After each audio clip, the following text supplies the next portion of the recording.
Give it a groove, Bobby.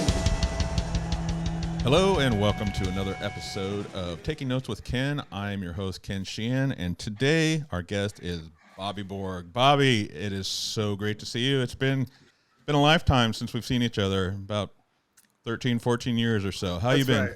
Good. Everything's great, man. Happy New Year 2022.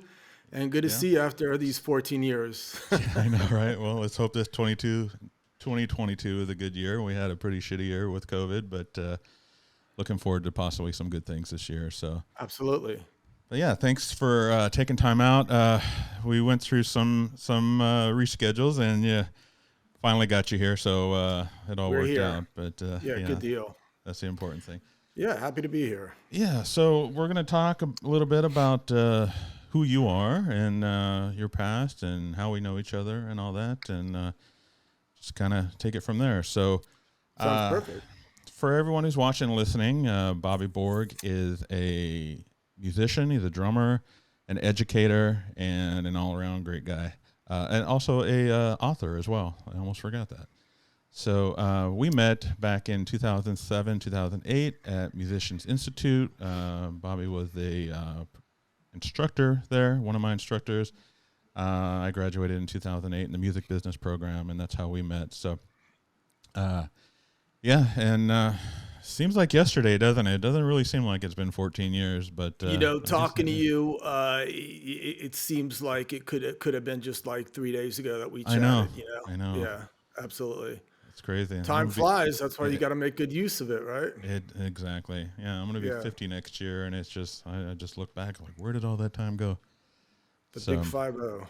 Yeah. So yeah, I had a good experience at Musicians Institute, and I learned a lot and made some connections there, and you were real instrumental in that. And so you taught most of what you do now. You teach at USC now, and you teach classes in music business. When I was with you at Musicians Institute, you taught a record label class, and you taught two classes. I'm trying to remember what the other one was. That was the main Maybe one. Maybe an entertainment business class, probably. That's right. Yeah. Probably an overall class, yeah, or music marketing, maybe. That's what it was. Yeah. Yeah. You kind of ran the gamut on all subjects there. You kind of touched on everything. I was Yeah. hitting it from all angles. Yeah. So the thing that kind of impressed me at first, being an old 80s hair metal band fan, was, first day of class, learning that you had been the drummer for Warrant at one point. Mm-hmm. And you were involved in quite a few other bands as well before and after that. So, maybe we'll talk a little bit about that, your past as a drummer, and are you still drumming, or, let's talk a little bit about that, like how you got into Warrant and, just your history as a drummer. Yeah, sure. Sure. I mean, I guess I could start from the beginning, and of course I'll keep in mind the time just to kind of make it real brief. So I'll give the brief overview, and then we can go into the details if you want. But yeah, I mean, essentially, where did it all start? I was born into a family. My father was a designer of clothing, so he was always playing music around the house.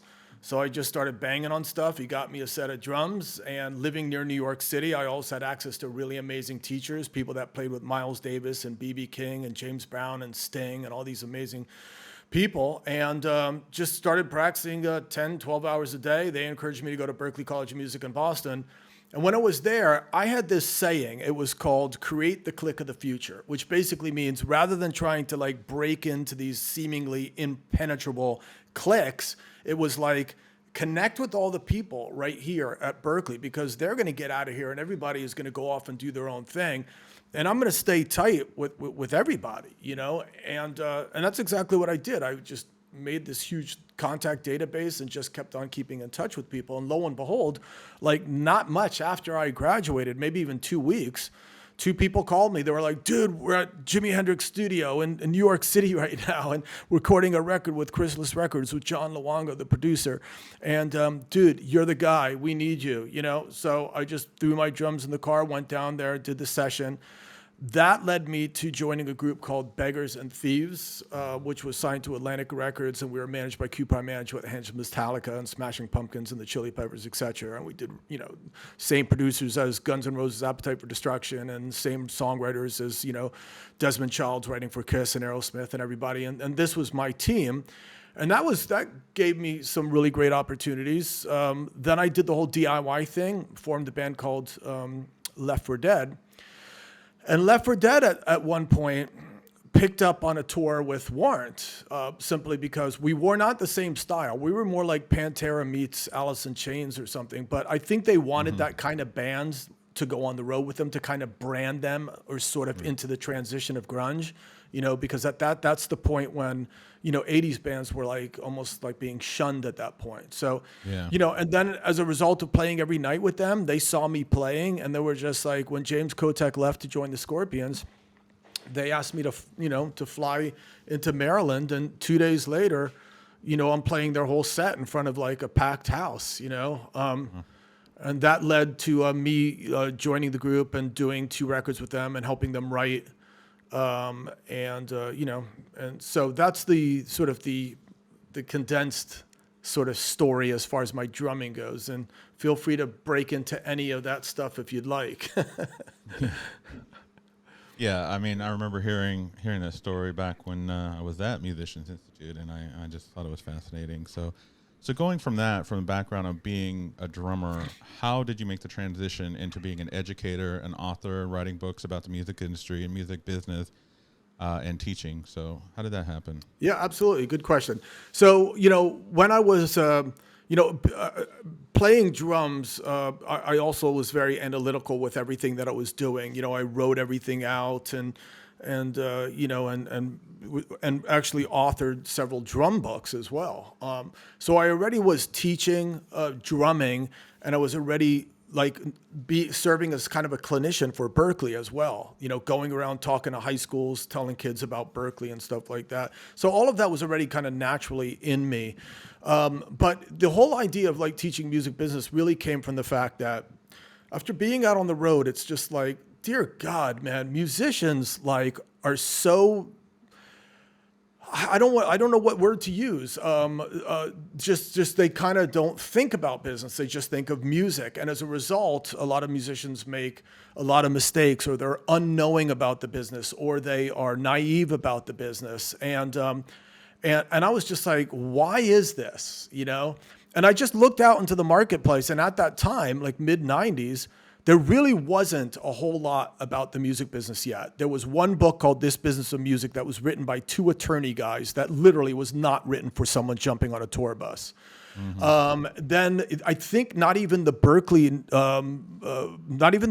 program existed in music business. The Musicians Institute program didn't even exist. I mean, music business was kind of a new thing.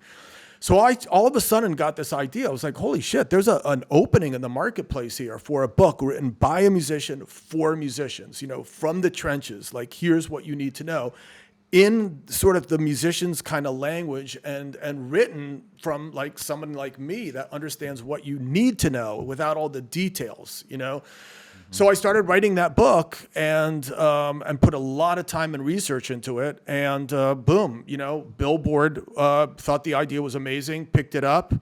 And, and the next thing you know, I'm walking through the Santa Monica Promenade, and there's my books and Barnes and Nobles and stuff. And, and then UCLA asked me to teach. So that's really how it all happened, So it was coming from a lot of love, I remember even telling Warren, they asked me to go out on tour. We were doing another Christmas run, and it just didn't feel right anymore. I just was like, I'm not going, get somebody else. I just felt really, really passionate about what I was doing. And so yeah, I enjoy it. I mean, it's like I feel like I'm sort of educating the people that are coming up. It's like I'm talking to the young Bobby, 20-year-old Bobby. Right. Dude, this is what you need to know, bro. That kind of thing. So I've enjoyed it, and I've been doing it since. Yeah, that's great. I'm actually I was cleaning my office, and going through some CDs and DVDs, and I found this. Oh yeah, Uh, right. Yeah, the remember Musicians that? Crash Course. Yeah, the live audio CD. And this one as well. Right. Right. Exactly. The radio interviews. Right. Yeah, yeah. Yeah, that's some cool stuff. So and you put out a book called the Musicians Handbook.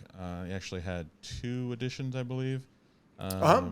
And I remember when I was a student at Musicians Institute, you put together a team of students who worked with you to promote that book. It was kind of an internship type program that we worked on, and so Little street team thing. yeah, and I remember learning a lot through that whole process. I think my role was contacting universities across the country that had music business programs and encouraging them to incorporate the book into their curriculum and make it a part of the curriculum and have it taught in that program. So yeah, I remember reaching out to quite a few colleges, and not sure who all took it on, but it was a very educational process and a lot of fun too. I think. I remember that. I don't know if you remember. Do you? I was just going to ask you that. I Yeah, do it was so remember long that. ago. Yeah, I actually remember we had a couple meetings at, like, I think the Barnes and Nobles or something on the corner of Vine and Hollywood or something. Exactly. I believe. Yeah, Yeah. exactly. That's exactly No, what we so I meant. mean, yeah, the book is used in schools across the country, and actually around the world. I get messages from China, I get messages from Holland. I mean, it's just all kinds of places are using the book, which is super cool to hear. I mean, anything that you do something creative. I mean, the whole concept of being a creator is ultimately being able to share that with others and feeling the reciprocation of your work.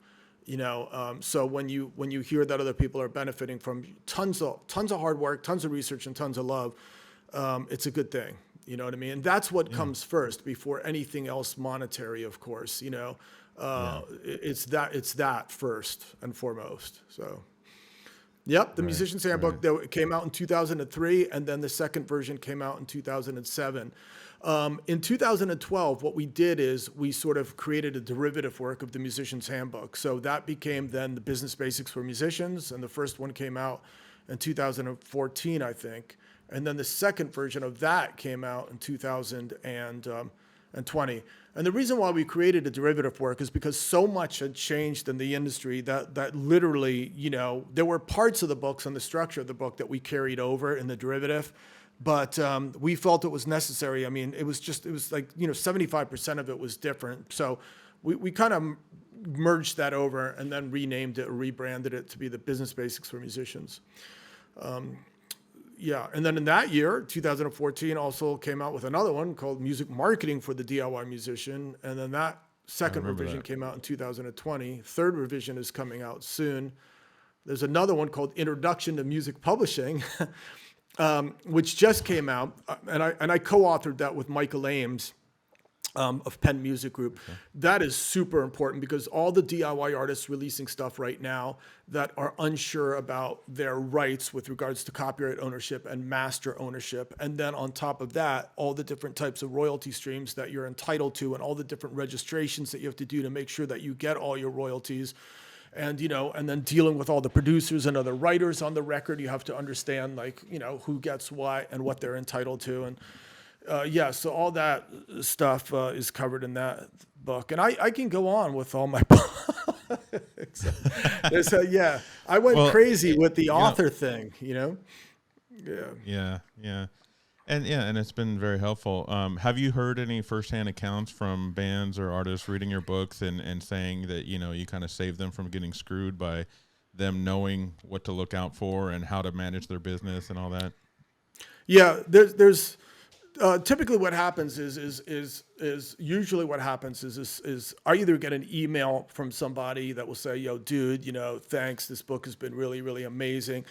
And or someone comes up to me after, at the beginning of the semester, if I'm teaching at USC Thornton, and they're like, dude, no fucking way, man. I thought I recognized your name. You're the guy, I read your book, 2 years ago, or I watch your videos on YouTube or something of that nature, So yeah, I definitely get that, and it really is all different levels of people. I mean, it could be just someone young starting out. It could be someone that's already working in a set band. It could be a manager of a group that says, "Hey, just want to let you know that I bought your book and gave it to all the band members I manage." It's all different types of people that I hear from, and so it's always good to hear that you're making that you're touching people positively, actually, so it's very Absolutely, cool. yeah. And I know, it's kind of, it's probably still the same way. I remember it was a lot back in my day where bands just get so gung ho, they want to just get out there and do everything, and they don't get all their ducks in a row. They got to know the business side of things before they, at least somebody in the band has to, even if you have a manager, even if you have somebody else doing all that, it's important to know that the manager knows what they're doing and knows, you need to know something. And I think it was you who said, it might have been you or somebody else, but I'm pretty sure it was you in one of the classes. You're like, basically, it's not a matter of if you get screwed by someone in the music business. It's a matter of when you get screwed, and because it's going to happen, and it's important to know what to watch out for and how to best avoid getting screwed. So I think Yeah, I that's mean, very important for all bands to know the business side. yeah, absolutely. I mean, that quote, I believe, came actually from Mark Goldstein, senior vice president or former senior vice president of Warner Brothers, that one time said, "Understanding the music business teaches you, um, you know, teaches you about not just about getting screwed, but like when you're going to get screwed or how you're going to get screwed."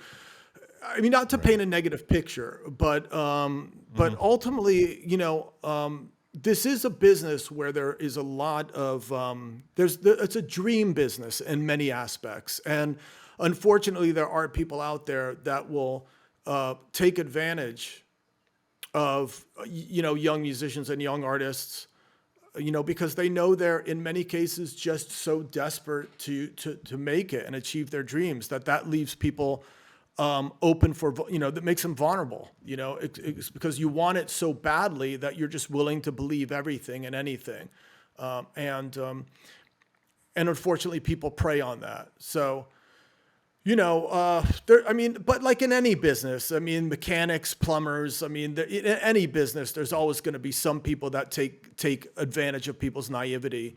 But nonetheless, I certainly have seen my share of it in the music business. Absolutely. Mm-hmm. And that's why they call it the music business. It's not called the music. It's called the music business. It's made up of two Absolutely. separate and important words. Exactly. Yeah. And I've seen my share of it too. So. Yeah, um, absolutely. And some people just do it as if that's the game. It's just kind of like, yo, dude, like, come on, man up, like, wake up, person up, to be politically correct, person up, it's like, this is the way it is, man, toughen up, and you're just like, what, yeah. ripping people off is kind of what you're asking us to accept, Yeah. here's the thing, man. It's just, it's gonna happen, but at least when you are smart and you're educated and you're aware, you know what's going on. And should you enter into a situation anyway, knowing that it's a little shady, just because you kind of see the bigger picture and you see where it might be able to take you, then at least you know what you're getting involved in. And you're making that conscious decision to get involved in it. So it doesn't feel so bad because now you're in control. Like, for example, like you go out on the road and like someone says, yeah, we'll pay you $300, and we're not going to give you a PD and we're not giving you buyouts and, and whatever. And they just are basically, you know that, the going rate is so much more, but you just shut your mouth and you do it because you're like, hey, I'm doing it for experience. Yeah. And at least now you feel better about yourself and you feel more in control, rather than sort Exactly. of like going out there figuring stuff out. And then you feel like a big jackass at the end of the day, because you feel like you were taken advantage of. So it's, obviously education is empowerment. And that's Mm-hmm. why it's important really in any business, music, Yeah. plumbing, Right. whatever you do. Absolutely. So I want to talk a little bit about, you've got a pretty big YouTube presence. You're publishing a lot of YouTube videos where you talk about exactly what you're talking about right now, the music business. And how did that get started? You, thank you for bringing up that question, because it's kind of a interesting story. I think, back in 2007, I believe, or when YouTube started, I think it was 2007 or 2006 or somewhere around there. Could be 2005. I'm not right, Christian. Someone Google it real quick. 2005, 7, whatever. Anyway, around that period of time, I basically started a YouTube account simply as a sort of a hub for the videos that I was going to make, or as a host rather, for the videos I was going to make, so that I can play them for students. So basically it was like, hey, you guys, here's something I put together, here's the PowerPoint I put together, here's the lecture in case you missed the class, kind of thing. And basically I would just use it that way, and never ever thought about building a channel at all, right?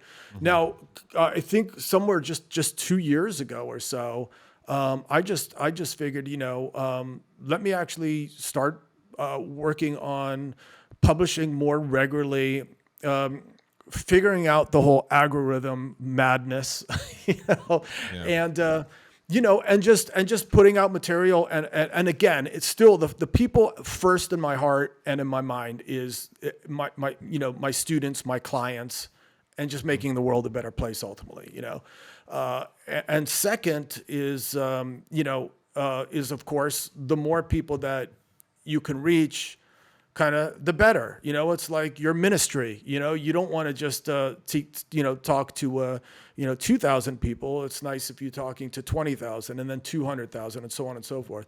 So it's actually a work in progress, and I encourage people to check it out and subscribe and watch the videos, again, first and foremost, for their own benefit. But again, the more people that watches, the more people that show that they're interested, the more that YouTube and the famous lovable algorithm starts to reward you, because they say, oh, hey, Bobby, it looks like people are interested in your stuff. And then it pumps it out to more and more and more. And that could be a podcast in itself. You know what I mean? That whole YouTube, sort of science, and there's a lot of simplicity behind it too as well. But yeah, so that's the YouTube story in a nutshell. So. And so you're currently teaching at USC, and how long have you been there?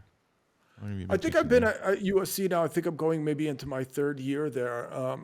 So it's USC Thornton School of Music, which you guys know on the West Coast is like the Berkeley of the East Coast, or the Juilliard of the East Coast. It's a really, really big school for music.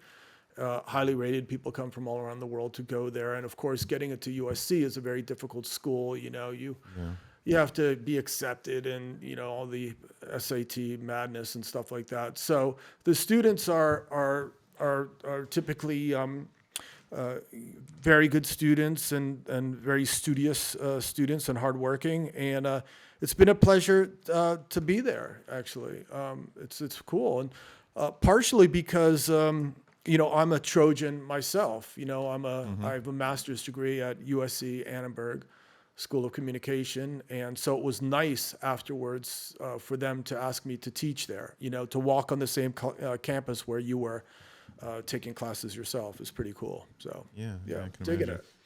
And so obviously you're teaching music business related programs. Is there a specialty type topic within that you're focusing on in your classes?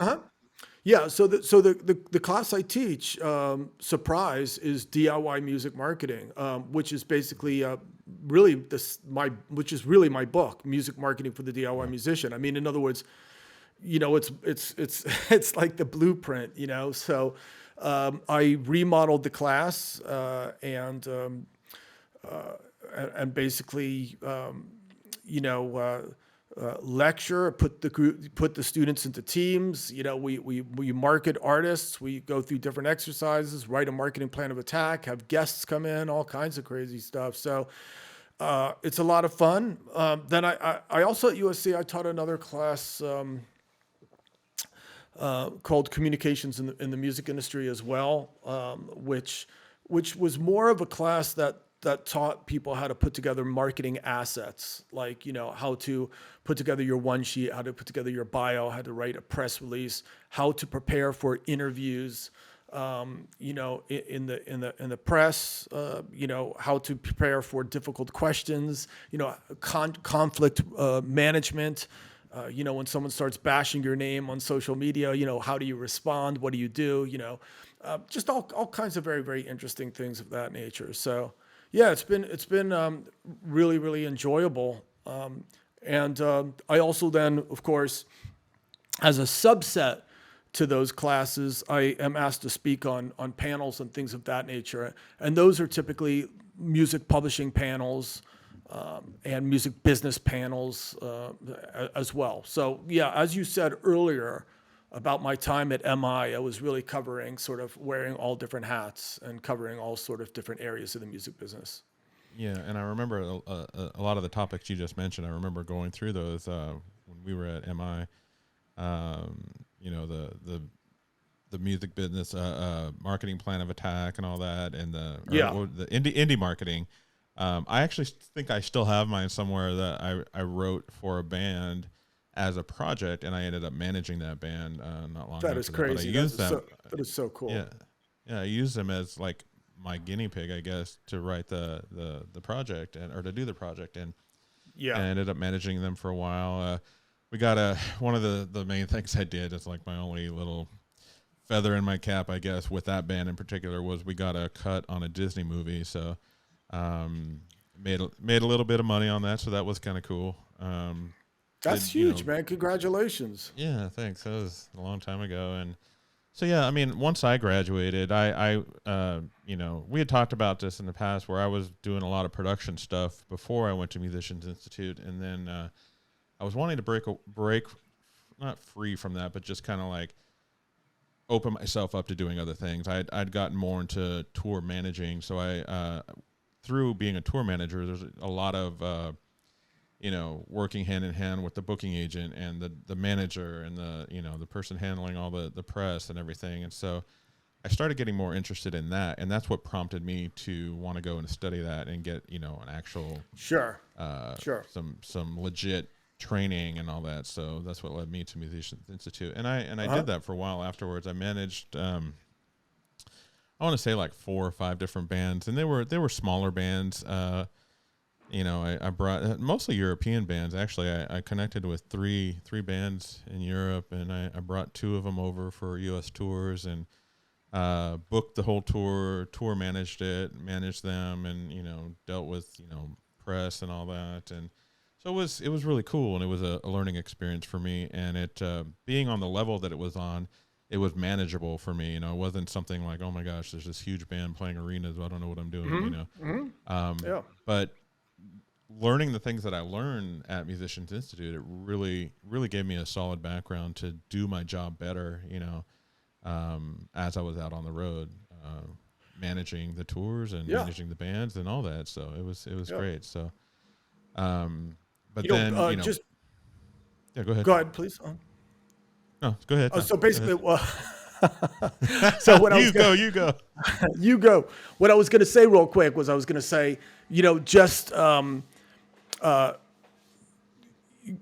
whenever you have sort of a foundation, you sort of have something to fall back on with regards to some sort of framework, some sort of knowledge base that you can always fall back on. It does make a difference. I mean, I'm a true believer of education. I mean, and that's why I have so many degrees, is simply because, I'm just a firm supporter of it. But however, many musicians actually sort of are, get that dilemma. Should I go to school? Do you really have to go to school to be a drummer? Do I really have to school to be in the music industry? Can't I just go out on tour and learn it? And yeah, you can just go out and learn it. But when you have like a solid sort of educational background and all of the experiences and things, you really have a nice framework to be able to draw from. And it gives you a little bit more confidence. It gives you sort of a knowledge base. It gives you different tools that you can use sort of in your toolbox, when you come up with certain problems. And and all of that is very, very important. But if I might add, Ken, one of the, I think, keys probably to your success is also you have the right, personality for like, let's just say, for example, a tour manager or a guy out on the road. And I'm talking from experience because a lot of our tour managers quit because they couldn't deal with us. And you just seem like, you're just a mellow dude. I mean, like, I could just see you going, no, you guys, no, just, it's going to be, it's just like, and you kind of need that, to balance out the madness, because if you have another sort of energy, like high edge kind of guy, and that's just going to go head to head with the band, and I remember we counted the tour managers that quit warrant tours, I'm not proud of that, but, one tour manager, oh, he's gone. Okay. The next one comes up. Oh, he's gone. And the next one comes up, just because the tours were like mad. I mean, they were insane, it's like we had skull and crossbones, flying from the tour bus. I mean, it was like a pirate ship or some shit, it was crazy. Yeah. Well, first of all, I appreciate the compliment. That means a lot. But, it's funny that you say that because one of the bands I was tour managing years ago, I remember we were somewhere and one of the people in the band was talking to somebody at the show, and they pointed over to me and said, "Oh yeah, he's our tour manager." And they were like, "He's your tour manager, but he's so mellow. I can't picture him being, a tour manager," because it's just stereotyped, that you got to be this mean, loud, fighting with everybody, demanding person. And I think kindness just really went a long way when it came to me being a tour manager. Definitely, and being sort of soft spoken is not equivalent with being a pushover. Right. You know what I'm saying? Exactly. And that's the big difference. Now, if it was, then it wouldn't be the right sort of demeanor to have out on the road, because people are going to try to push you around. But if you're soft spoken, mellow, kind, polite, but you stand your ground, then that's even more dangerous, because they're like, oh shit, this guy is ninja and shit. Exactly. It's just like, so it's like a secret force. Yeah, and being a tour manager, being a tour manager, it can be a really hard job. It can be a thankless job at times, and no offense to the bands I've tour managed in the past, but it can sometimes be like a glorified babysitting job. Yeah, that's exactly what it is. There's nothing to be sorry about, man. I used to feel sorry for some of the tour managers. I mean, I'm not necessarily speaking because of anything I did, and I'm not going to throw anyone under the bus, and say who was the bigger nightmare. Right. But yeah, man, it's just like, dear God, man, it could be totally babysitting on the part of a tour manager, and then of course, unfortunately, if a band has a little bit of success, they almost turn even into bigger prima donnas, and it's just like, now they think they can just say whatever they can say and do and act how they are, and everyone's going to sort of serve them. So let that be a message out there, you guys. Basically, when you're out on the road, it's not like just, a pool party. It's basically you're working. And you're building a reputation in the industry. Club owners are paying attention to you. Promoters are paying attention to you. Tour bus drivers are paying attention to you. Riggers are paying attention to you. Techs are paying attention to you. And, and you start to form a relationship and a reputation out there. And if you're known for being difficult, clubs will start avoiding you. Promoters will start avoiding you, so it could really work to your disadvantage. So you have some fun, be crazy, but you also have to know when it's time to work too. Right. And in other words, don't be a dick. Yeah. Absolutely. And I can share, tons of stories that I probably shouldn't, just because like I said, I don't want to get anyone in trouble. Yeah. So I hear you. So I just finished a tour last month. We did a 4-month tour, arena tour, and it's kind of goes with what you're saying. When you're nice to the people that work for you as the artist, and creating an atmosphere that makes everybody happy and want to be there and do the job and just have a good time. it's really important, and it goes a long way, and that happened with this last tour I was on. It was just the greatest, hands down, the greatest tour that I've done. Everybody across the board, from the artists, the opening bands, everyone in the crew was amazing. I would tour with this band again in a heartbeat because of how kind they were to everybody, Sure. Yeah. and I think that's important. It's a little off topic from what you were saying, but it just kind of made me think of that. No, absolutely. It all goes with regards to, I mean, just listen, Ken, it's actually seriously, what's the biggest number one sort of music business tip? Not necessarily sure I would include this as the ultimate number one thing, but it would certainly be on the list of 5 or 10, is be nice. Yeah. And make people like you, because that's what gets you the gig. If you're a bass player, a drummer, a guitar player, a backup singer, you're auditioning for a new band, it's not just how good you play or how you look. It's also like whether or not people like you and they vibe with you and they gel with you. So that's extremely important. Who but who likes you as well. Exactly. So yeah, that's a very, very important thing. There's a saying within, you take that one step further and talk about like the production side crew members that are working for the band. It's all about if you're a good bus hang, if you're fun to hang out with on the bus, that's a big thing. That can get you a job, that can get you hired over somebody with more skills than you that everyone can't stand to be around.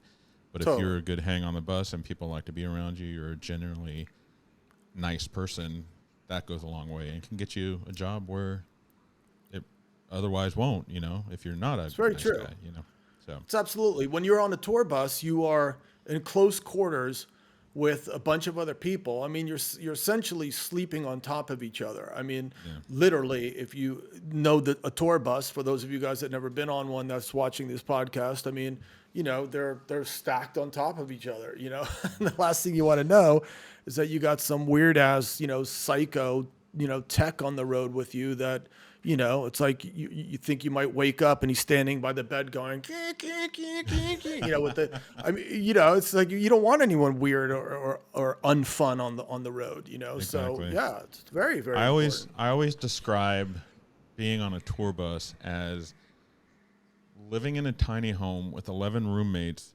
sleeping in a coffin, traveling 70 miles an hour down the road at night while you're sleeping, I know, man, when you it's- think about it, yeah. It's not glamorous at all. A lot of people think, oh, you're in a nice tour. It's not glamorous. Trust me. It's really not, You put up with each other though, simply because you like the people that you're around.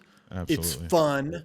It's adventurous. So every night there's a new adventure. You pull into the new venue. There's going to be a whole new set of circumstances, different people, different vibe, different things going on. Then you get back on the bus and it's like you're all buddies and friends and you like being around each other. And that is, that just makes a tour actually very hard to come home from. You know Absolutely. what I mean? My Which is a gosh, whole you- other thing we could talk about. There's Yeah. withdrawals when you come back home. Oh, dude, that's a horrible. real thing. It's a Yeah, it's a legit real thing. thing. Like these people become your family. And Yeah. there's people that I've toured with, years ago that I still keep in touch with and feel like family to me. And Yeah. it's sad when you've spent months on the road with people, and then all of a sudden you're not going to wake up the next morning in some new city in a venue. And they're going to be right there at catering, eating breakfast next to you. You're going to be at home Yeah. and being like, "Oh, where is everybody?" It's a little legit weird. thing. There's like a huge withdrawal thing, and then you get on the next tour hoping to see people that you've toured with before. So it becomes like a little family reunion at times when you see people that you've been on the road with before. So That's right. Yeah. it's so crazy how difficult. tight knit you have to get that way because like you said, you're living on top of each other. If you're not getting close and like family, then it's going to be a bad time. You're going to have a bad time. And it's So- not just the separation sort of anxiety from it's the excitement separation anxiety too as well, Yeah. because everything is just there's always something going on. It's like, all right, we're getting off the bus right now, we got to go over to the hotel room, take a nap, get up, do sound check, come back, meet in the lobby, have dinner, have some drinks, get on the thing, go do the show. After the show, you have to sign some autographs, then get back on the bus, we're gonna blah blah. It's just every single minute is planned. There's no downtime. And then all of a sudden you come home and it's like, Mm-hmm. you know, Yeah. and, you hear that freaking like bird singing outside of your window at like 3 o'clock in the morning, like, and you're like, oh my God, like I'm going freaking nuts. I just, Right. and it's crazy. I know some people that literally record the sound of the tour bus going Really. and then play that in order to go to sleep at night, Wow. just because it's just such a dramatic change. Yeah. That's crazy. I used to come home from the road and then get back on a plane and fly back out to hang with, everybody again, Yeah. just kind of, waiting for the next thing or just starting to write immediately so that you could feel like there was some forward motion, Yeah. So Yeah. yeah, And it's I mean, just challenging. there's a lot to be said from, it's nice to come back to your own bed. And so there is some, thing about that you look Especially if you forward have a to. family.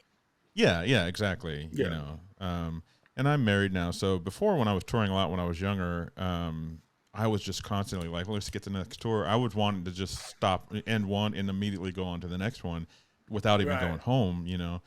and was able to do that a few times, but not enough, and I just wanted to constantly tour. Now that I'm married, it changed everything. It's like Yeah. it's crazy too because the style of touring that I'm doing, and being in Nashville, you end up working with a lot of country artists. It's just inevitable being here. So, More subdued, not as well, crazy. we do what's called weekend warrior style touring. So Gotcha. instead of going out like straight for 2-3 months at a time, we'll go out, do 2-3 shows on a weekend, come home during the beginning of the week. Monday, Tuesday, Wednesday, you're home. You might leave Wednesday night or Thursday night and go back out again.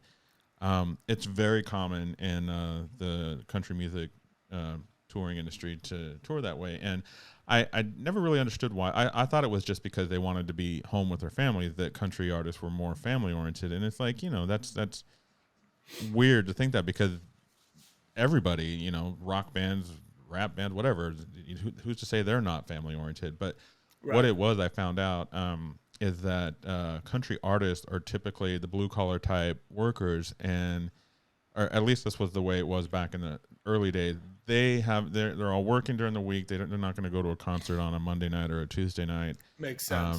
They're living for the weekend, so to speak, and that's Yeah. when they go out to see shows. So that's why the country artists started touring on weekends. And for example, Kenny Chesney, one of the biggest selling country artists in the world, is doing a stadium tour this summer, and he's only doing one show a week. He plays on Saturdays only. So obviously it takes almost that whole week to set up and build the stage for a stadium, but he just goes out, does one show Saturday, and he's back home, and then comes back out the next weekend and does another show for So like does 4 everybody months. fly home and then fly to the show, or does the Or bus or a just go to the bus. next venue? No, they'll come home. Yeah, definitely go home. Oh, okay. They'll fly Wow. home or bus home, depending on how far they are from Right. Nashville. Right. Wow. With Oh yeah. us, we bust out of Nashville every week, except for when we did our long run. Like most country artists, when they do what we call our West Coast run, and every country artist has one at some point, you fly Yeah. to LA or something, and you do the whole West Coast, and then you fly home. And it was really strange because when we did our West Coast run, it was 17 days. We flew to LA, and we started off at Staples Center, which I think now is called some crypto coin bought the naming rights to it. So I don't know what it's called now, but it was still Staples Center when we were there back in October. And we did the whole California thing and Arizona and Washington and ended up I think Utah and then back to Washington at Tacoma and then flew home. But I remember it was funny. I was like, because we were used to doing 3 shows in a weekend, and that you just get used to that rhythm. And then we go to that one, and it was 17 days. And I was like, oh my God, 17 days. That's a long time. And I remember laughing at myself because I was like, why am I thinking this is weird? I'm used to being on the road straight for 3 months without going home. So 17 days is a walk in the park, So I did prefer the weekend though, for sure. yeah. You get to be prefer home with your that. family, get caught up on laundry and, projects around the house and Absolutely. whatnot. Definitely. And you're still getting, Yeah. like, we still get paid for the full week. So, it's a Yeah. weekly pay. And I love that, Yeah. And even when we had long breaks, we're on retainer. So it's just, they take care of you, So it was a lot different than doing a rock tour. I'll tell you that. No, I can even imagine, man. I can definitely imagine that. But one thing I want to point out to maybe all of the independent artists out there that might be watching this, we've been talking a lot about touring, right? And a lot of you artists today are bedroom artists. You like Yeah. make your music and your thing, upload it to Spotify, make a video, upload it to YouTube, do your TikTok videos, and that's it. And and live performance isn't a big component of this at all. Now, COVID does play a little bit in that in the last 2 years, but even before then, a lot of artists are not using touring as part of a strategy. And of course, I understand the business does change, but at the end of the day, man, when people become interested in you, they're going to want to know that you really can deliver for real in front of an audience. And so definitely make sure to take some of this and as inspiration to develop your live thing too. Don't just sit in your bedroom in front of a TikTok, camera. Get out there and play, because it's a big part of what you do. So Absolutely. Yeah. Yep. Now, you mentioned COVID. I'm sure it affected everyone around the world, but how much of an impact did it have on you with your classes? Did you just move to Zero. online classes, or you just Went straight from classroom to Zoom. I had a lot of experience on online learning, so I just set up everything in Blackboard, and boom, it's like me and you are talking right now. To be quite honest with you, I don't even really feel the need to be in a classroom. Yeah. Everything is neatly laid out. The discussion boards are all like pre-graded and everything. It's like perfect. Anyone wants to do a one-on-one with me on Zoom, we do it. There was like zero drop. I think I probably even worked more as a result. Wow. So education is COVID proof, fortunately. Yeah, absolutely. Yeah. Yeah. It's funny you mentioned Blackboard. I have tons of experience with Blackboard. I went back to school here in Nashville just to get a just whatever degree. I didn't really know what I wanted to get a degree in. My wife actually works at Belmont University here in Nashville. She is Big school. She's the music librarian here, and so fortunately for me, Get her to get my books in there. Yeah, I will. I'm surprised I haven't thought about that. She might have them in there already. I got to ask her. I think Belmont does carry them. Yeah, I'll ask her. I'm sure they do. I would be shocked if they don't. Yeah. But if they don't, we'll have to take care of that. But because she works there, I got to go there for free. So, which I wasn't going to pass that up. But I started it, and I just bring this all up to say that everything was in Blackboard. I was doing online classes before the pandemic. Easy. I just didn't want to go to campus. Doing shows. I was still doing shows and everything. Yeah, and so during the pandemic, obviously we were all online, and I just like that format a lot better. You don't have to drive anywhere, you don't have to park and walk across campus, and no, it's easy. And it was. Yeah, and so, you don't have to. When I'm in a classroom, I gotta talk with a mask on. That's kind of a little odd. Yeah. And my wife does a lot of those too. She actually, in addition to being the music librarian, she is also a professor there as well. I don't know if professor is the right word, but instructor. But she teaches information literacy. So she goes into classrooms and teaches people how to do research if they're writing a paper on something to do with music. Like music is her specialty, so they may be writing about a composer or looking up a composition that they need to use. There's all sorts of resources, and a lot of students.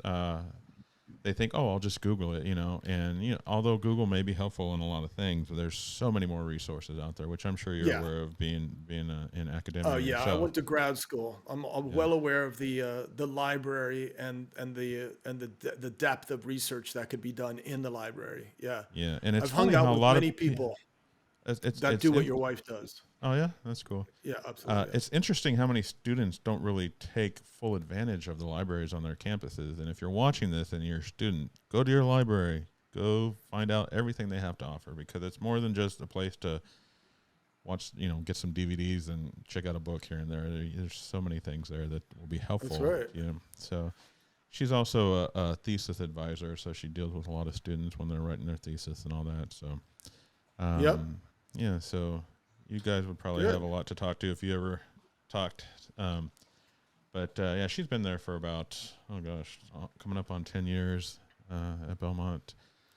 But anyway, as we're getting close to the hour here, I'll ask you a few things. So in addition to teaching, writing books. Is there anything else new that might be coming up this year that you have in the works that you're working on that you might be able to talk about? Or Yeah, I mean, yeah. so basically, uh, I think a little bit more of what I've already been doing. So basically, I'm contracted to write another book called Introduction to Music. I beg your pardon, Introduction to Personal Finance for musicians, actually. Oh wow.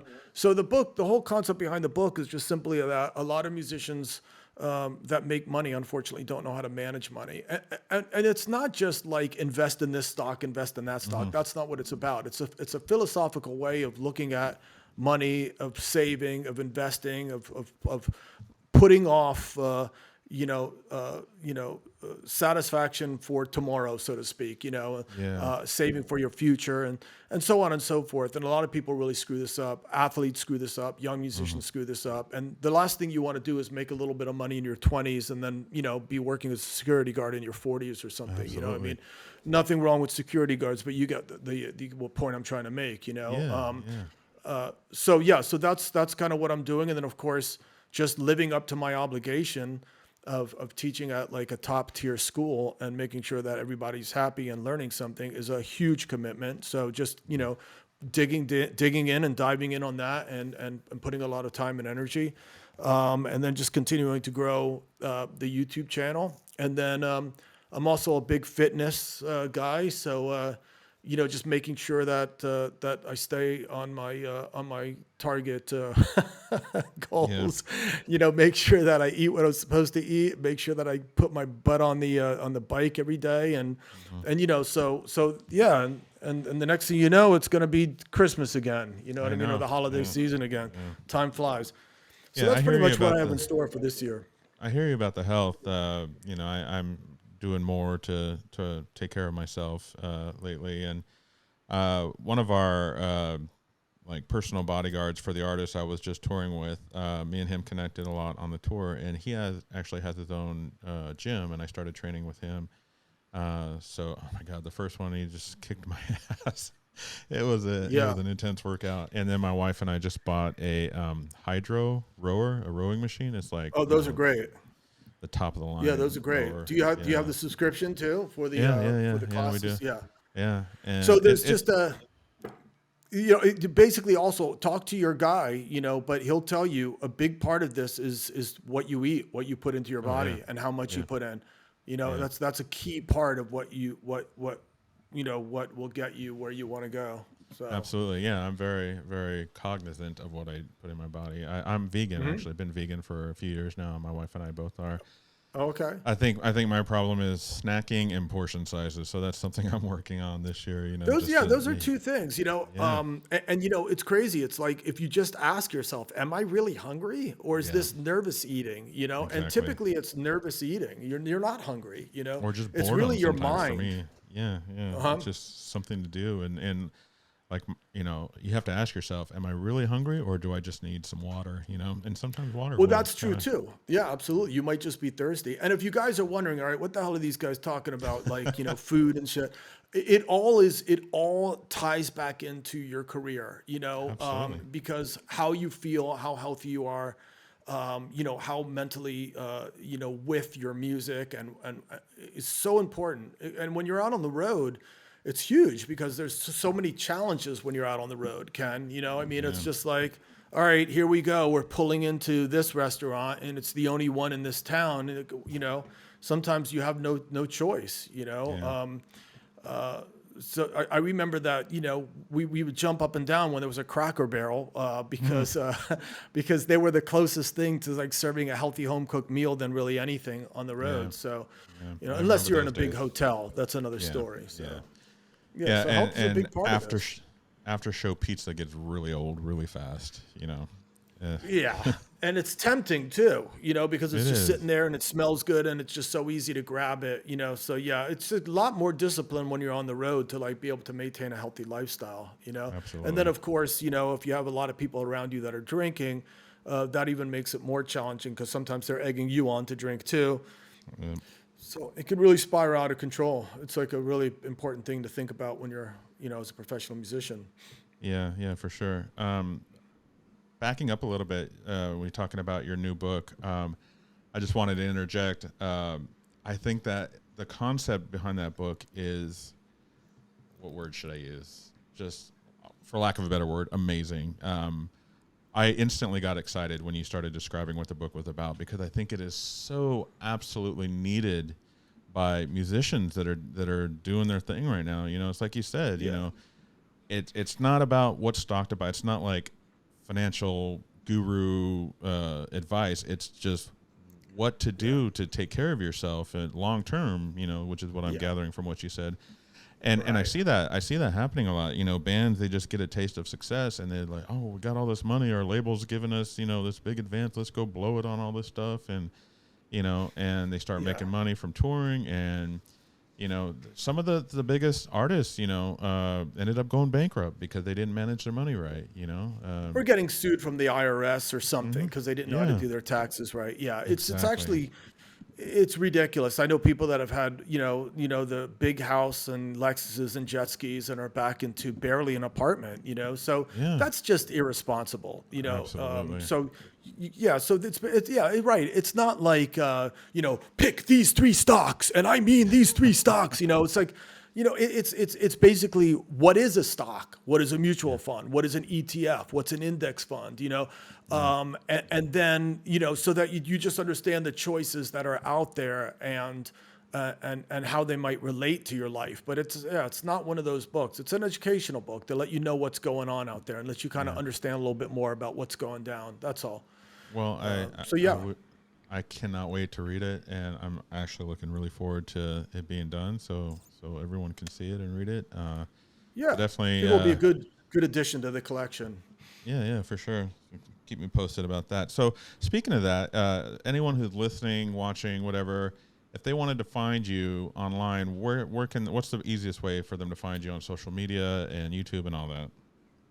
So, you know, I mean, I guess the home base, so to speak, is myname.com. So Bobby Borg, BOBBY, BORG as in George, you know, like, you know, the cyborgs from Star Trek, you know, Borg.com. That's the main website, which basically links you out, you know, to everything, you know, basically all the socials and stuff. But essentially the other big one would be my YouTube channel, youtube.com/Bobby Borg.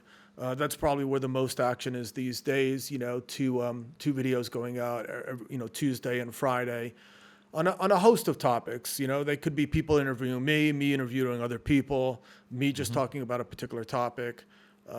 But music marketing, music business, all you know, 3-minute short, no bullshit, not trying to sell you any courses. You know, It's just like, it's just straight up like help advice for, you know, music artists, musicians, you know. Yeah, and that's what I love about them. They're short and concise and to the point, you know. So yeah, it's not like, you know, and subscribe to my channel and sign up for my course. It's just like, look, if you want to subscribe, you'll subscribe. You know, you don't need me to tell you, you know, and you don't want someone barking down your throat telling you to buy their course, you know. So I have fun doing it, and I hope it helps people, which I believe it is. But like I said, you know, definitely if there's any help I can use from you guys is you know, is just, you know, enjoy. If you enjoy them, just, you know, let me know. Comment or throw a like on there, because that signals YouTube that, hey, people are interested. And then it makes it, you know, of course, more exciting for everybody involved, because then the message gets spread even further. So, yeah, so either bobbyborg.com or youtube.com/Bobby Borg. Then, of course, I'm on Instagram, you know, Instagram Professor. I think it's Bobby Borg Professor on Instagram, and that's the best way to get a hold of me. Absolutely, yeah. Cool. So before we end, I want to ask you 2 questions. One, and it might be a deep question, but what is music to you? Oh man, music has been my savior. You know, music gave my life purpose. Music gave my life meaning. You know, music helped me to feel that, you know, I belonged somewhere, and that, you know, I had a purpose in the world, and I had a place in the world. And, you know, music kept me out of trouble. Music kept me busy. Music kept me focused. Music kept me disciplined. Music is emotion. Music can make you happy. Music can make you peaceful. Music can put you in a meditative state. Music is life, man. Music is a form of communication. It is, it is something that if me and you spoke different languages, we would be able to communicate through music. And there's what could be more beautiful than that, Yeah, So absolutely. You hit the nail on that's the what head. Music is to me. You hit the nail on the head when you said music is life. That's my go-to answer. If anyone, I'm ever asked that question, 'cause to me, music is life. It's next to love. I think music is the second most powerful force in the world. Yeah, it's just it's been really, it's amazing. It's an amazing, powerful thing. It's incredible. Yeah. Right. And last question, off topic, but if music wasn't a part of your life, what do you think you'd be doing with your life if you had never gotten into music? It's interesting because I always had a little bit of an interest in architecture, which again is a creative endeavor. But around the same age that I was, again, I started at a young age, but I remember when I was in the 5th grade and 4th grade, around the 4th grade, 5th grade, 6th grade, I also had a very big interest in architecture, and I was taking a lot of classes in mechanical designing. So I wanted to design beautiful homes, and that's what I was studying a little bit, and I had a little bit of an interest in that. So it makes sense simply because it's creative and it's artistic. Yeah. So potentially I would have maybe landed there perhaps. The other thing, I was an organizer. I had to organize everything. I had to take what someone was telling me and simplify it into an easier way to explain it. And I think that's the author and teacher in me. So, so that's where the authoring and the teaching thing comes from, because, I feel that I can be very organized. I can always stay on focus. I don't go down the rabbit hole. I always know where I am, and I bring it back. So I ended up transitioning from music into more of the authoring and business, which I think was a very, very big part of me. Yeah, actually. yeah. So it's real interesting that you mentioned architecture, because I actually went through the same thing. Sort of. I was very fascinated with architecture, and I wanted to study architecture, but music just kind of took a hold of me, and I went that route instead. But in all my travels in Europe, like, I am not one to sit in a hotel or or if I'm in, I'm not going to just sit around. I'm out exploring the architecture of the city, and I'm just fascinated by architecture and absolutely. and just design and art in general. So yeah, I think if I had done something else, it would have been something along those lines. Yeah. Yeah. So, well, we're happy you're doing what you're doing. Yeah. The music is such a big part of my life. At this point, I can't imagine doing anything else. But exactly, I enjoy it. But I keep busy with a lot of other things as well. I'm into woodworking. I do a lot of building, and I'm actually building guitars right now, and getting back into that. And I try and stay busy doing a bunch of things, and it's been working for me. So yeah, but music is always right there, big, huge part of my life. In some aspect or another, I've never been able to get away from music, and I say that. Well, it's good to have a lot of different things. I think it was Louis Armstrong, the very famous jazz trumpeter, that once said, "What we play is life. What we play is life." So we put life into our playing. So having these different experiences, having a family, being involved in other things, being interested in other things, all of those experiences at the end of the day will end up back into your music, especially if you're a performing artist. So so don't be afraid to kind of diversify a little bit and kind of open up and be. I was so one-sided. I practiced drums 20 hours a day for at one point in my life. I think it was good for me, but definitely you can only do that so long. You need to take in other things, other sources of inspiration. So absolutely. Well, Bobby, I want to thank you so much for taking the time out to spend this hour with me, hour and 5 minutes, it looks like. I appreciate your time. It was so good catching up to you. We need to not let another 14 years pass before we talk again. And, We tried to connect when I was out in Hollywood, but it didn't work out with our schedules. But I imagine I'll be touring through there sometime this year, so we definitely got to plan for that and get together. Yeah, just hit me up and we'll meet up. Yeah, absolutely. So even though you mentioned it earlier, I'm going to say it anyway. Be sure to like and subscribe, and we'll see you on the next episode. Thanks again.